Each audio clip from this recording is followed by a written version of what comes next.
જમરાજા એક ભાઈને કે તારો પાપનો કળો ભરાઈ ગયો છે. તો ઓલો હું તો શું કે ખબર, તો કે નળ બંધ કરી દેવે, આવી નાની વાત થોડું કહેવાનું હોય. તો કે આ પાપનો કળો ફૂટી જાય. તો કે હવે જૂની વાતો રહેવા દો, તેથી ઠીકરાના હતા, હવે પ્લાસ્ટિકના થઈ ગયા. જમરાજા એક જીવને લઈને જતા હતા. તે રસ્તામાં જીવને પૂછ્યું એ કે તારે સ્વર્ગમાં જવું છે કે નરકમાં, બોલ.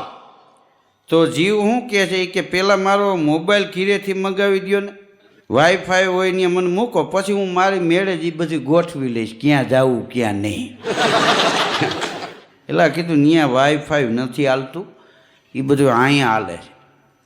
હા, ઉપર વાઈફાઈ નથી. એક છોકરાએ એક દી ડૉક્ટરને ફોન કર્યો કે જલ્દી આવો ને, મારા દાદાની તબિયત બરોબર નથી. તે ડૉક્ટર કે શું થાય છે? તો કે વાઇબ્રેટ મોડમાં આવી ગયા છે. હા, જલ્દી આવો નહીંતર બેટરી પતી જાય અને સાયલેન્ટ થઈ જાય. હા, અત્યારના યુગના છોકરા તમે જો વડીલોની તબિયત વિશે વાત કરે ને તોય મોબાઈલની ભાષામાં વાત કરે. મોબાઈલ એ તો મોબાઈલ છે, કેવડા જબરજસ્ત મોબાઈલ. આમ કરો તો આમ બધું હાલ્યું જાય ને આમ ભાગે ને આમ ભાગે ને સારી દિશામાં જાય. મોબાઈલમાં હવે એવી સિસ્ટમ આવશે, કદાચ મોબાઈલ રૂમમાં પડ્યો છે ને રસોડામાં જમતા હશો ને ફોન આવશે ને તો ઉલડતો આવશે, ઉપાડો. ભાઈ એક આશ્રમમાં ગયા ને તો એક સાધુ મહાત્મા માંડવી ફોલીને ખાતા હતા. પગે લાગ્યા, નમો નારાયણ. કે નમો નારાયણ, આવો. શું ખાવ છો? કે માંડવી. કે એકલા. મહાત્માનો મગજ ગયો કે 100 ગ્રામ માંડવીમાં કાંઈ ભંડારો ન કરાય. આમાં ગામના પાદરમાં પાણીની લાઈન નીકળી હતી. 2-4 ગાડીઓ અધિકારીની આવી અને માણસો પાદરમાં ભેગા થઈ ગયા. એમાં એક દાદા નીકળ્યા. કેલા શું છે આ બધા હું ભેગા થયા છો? તો કે અહીંયા ગાંધીનગરથી અધિકારીઓ આવ્યા છે, અહીંયા સંપ કરવો છે. અને બાપાનો મગજ ગયો કે ચૂંટણી કરીને ગામમાં બધે એ કે કુસંપ કરી દીધો ને હવે પાદરમાં સંપ કરવો છે. હા, સંપ કરવું હોય તો અહીં ન હાલે, હાલો ગામમાં. ત્યાં ભેગા થઈને સંપ કરી. હવે ઓલા પાણીનો સંપનું કહેતા હતા, આ ગામમાં ડખા થઈ ગયા એના સંપનું કહેતા હતા. હા, ભાષા ન સમજાય ઘણી વાર, બધાની અલગ અલગ ભાષા હોય. એક ભાઈ બજારમાં જતા હતા ને, એની ઘરવાળી કે 50 રૂપિયા દેતા જાઓ. તો કે તું જઈ હોય તે રૂપિયા જ માગતી હોય, હું મરી જઈશ ને તેથી તારે ભીખ માગવાનો વારો આવશે. બાય કે તમારી પાસે માગવા એના કરતાં ભીખ માગવી હારી. બાથીને વયો જાય પછી ચોરે જઈને છકડી રમતો હોય. હા, એલા કીધું હા રહેવા દ્યો, આ છકડીમાં ન વરે. આ ઘીરે પૈસા ઘરના ન માગે તો કોણ માગે? આ પુરુષને કામવાનો અધિકાર છે, ઘરનાને માગવાનો અધિકાર છે. આખું ઘર એને હલાવવાનું હોય. ઘર કેવી રીતે હલાવવું એ બાયુના હાથની વાત છે, ભાઈઓના હાથની વાત નથી.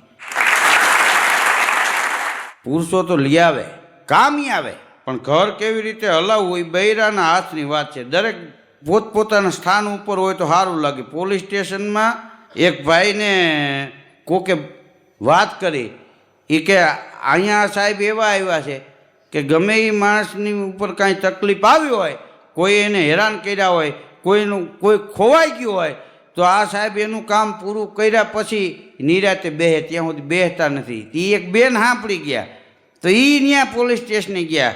એ કે સાહેબ મારો પતિ બટાકા લેવા ગયો ને ગુમ થઈ ગયો. હા, અને સાહેબ કે બેન એવી નાની એવી વાતમાં અમારે અહીં કેટલી મિટિંગો હાલતી હોય, અહીંયા મુખ્યમંત્રી આવવાના હોય, ધારાસભ્યો આવવાના હોય, અમારે બધું ગોઠવવાનું હોય, અહીં બટેટા ન હોય તો કે તમારે ડુંગળીનું કરી નાખો. અરે કે ગુમ થઈ ગયા. તો કે ઈ બોલો, બાકી બટાકા કાઢી નાખો. હા, હવે એ નકરા બટાકાની વાત સમજતા હતા અને ઘણી વાર એકબીજાનું હા પડતા નથી. પતિ પત્ની વાતું કરતા હતા. એ કે હું થોડા દિવસમાં બાઈ કે મરી જઈશ, હવે હું જાજુ જીવીશ નહીં. તો એનો ઘરવાળો કે તો હુંય મરી જઈશ. કે આટલી બધી લાગણી? કે ના રે ના ડાર્લિંગ, પછી એટલું બધું સુખ હું જીરવી ન શકું. એ કેવી ધરણાથી ડાર્લિંગ બોલાવી. આ ડાર્લિંગ કોને કહેવાય? ડાઇનિંગ ટેબલમાંથી બેઠો હોય ને મારે ને એ ડાર્લિંગ કહેવાય. પૂરીને મારે એને પતિ કહેવાય. એ પેલા દરવાજો બંધ કરે ને ઊંધે હાવેણે મારે. મારવાના બધા પ્રકાર છે. અહીંયા એક ભાઈ સવારે વોકિંગમાં નીકળ્યા તો રેસકોસ એક ભાઈ ઉકાળો પાતું હતું. ઉકાળો પીતા જાઓ, ઉકાળો પીતા જાઓ. એક ભાઈ કાટલો જાયલો, એ કે ઘીરે લોહી ઉકાળા, અહીં તારા ઉકાળા, તું પી લે. બોતી પકડીને 2 ગ્લાસ એને પાઈ દીધી. તમે જો કોઈ પણ માણસને તમે એમ કહો ને, એલા ભાઈ અમારે આ એક કામ છે એ તમારે કરવું પડશે, તો એ એમ કહે ને કે હું ઘેરે પૂછીને કહીશ, એટલે સમજી લેવાનું કે પરણેલો છે. અને ધડ દઈને ના પાડી દે એ નહીં થાય તો સમજી લેવાનું કે વાંટો જ હોય, કારણ કે એ તુકાયું પાણી ન પીએ. આપણે અહીંયા આપણા દેશમાં કેવું છે કે વિદેશમાં ને આપણા દેશમાં ફેર એટલો, ત્યાં પહેલાં લોકો સેટ થઈ જાય કામ ધંધામાં, પછી એના લગ્ન થાય. અને આપણે અહીં પહેલાં લગ્ન કરી દઈએ, હા, પછી કે આપણો એની હાથે ધંધે ચડી જાય. કારણ કે છોકરા એમને એમ કામ નથી કરતા, પણ એમ નોખો કરી દો ને પછી એના એ સમજી લઈએ એમ. એક શેઠાણીની કામવાળી નહોતી આવી, બોલો, એક દી તે હાથે પોતા કરતા હતા શેઠાણી, એમાં શેઠ બૂટ હોતા નીકળ્યા ત્યાંથી. હા, તે રિવોલ્વર પડેલી ટેબલમાં છે, ધડ ધડ 3 ધડાકા ત્યાં ધારી દીધા. હા, લોહી ઠેઠ શેરીમાં પોઈ ગયું. પાડોશીએ જાણ કરી, પોલીસ ખાતું આવી ગયું. ત્યાં તો એના મોટા સાહેબ આવ્યા. પોલીસવાળાનું કે શું છે આ, શું થઈ ગયું અહીંયા, કાંઈ જાણવા મળ્યું? કે હા, એ શેઠાણી પોતા કરતા હતા, કામવાળી આવી નહોતી, અને એ કે શેઠ બૂટ પહેરીને એ ભીનું હતું ને એમાંથી નીકળ્યા ને, એમાં એને 3 ભડાકા કર્યા, ઠાર માર્યા. તો કે વાત હું જોવો છો, પકડી લ્યો એ બેનને, એરેસ્ટ કરી લ્યો, પણ કે પોતું નથી હુકાણું.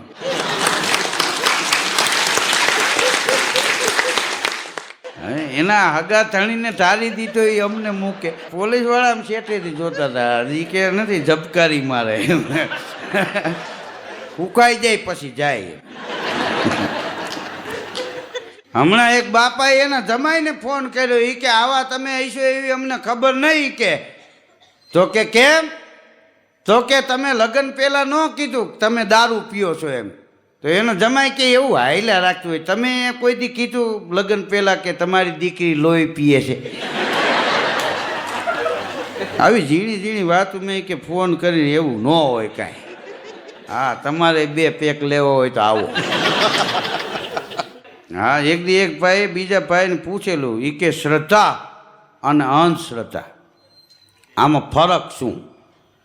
તો એટલે જવાબ સારો આપ્યો કે દાંત દીધા ને એ ચાવવાનું દઈ દે એ શ્રદ્ધા કહેવાય, પણ ચવાણું દે એ દાંત દેહે એને અંધશ્રદ્ધા કહેવાય.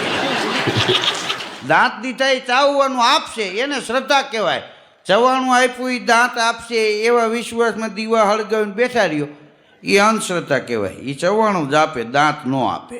તમે જો સવારમાં ચા ઘીરે પીવો ને, એ ચા દિલથી હોય, પછી આખો દી બિલથી હોય.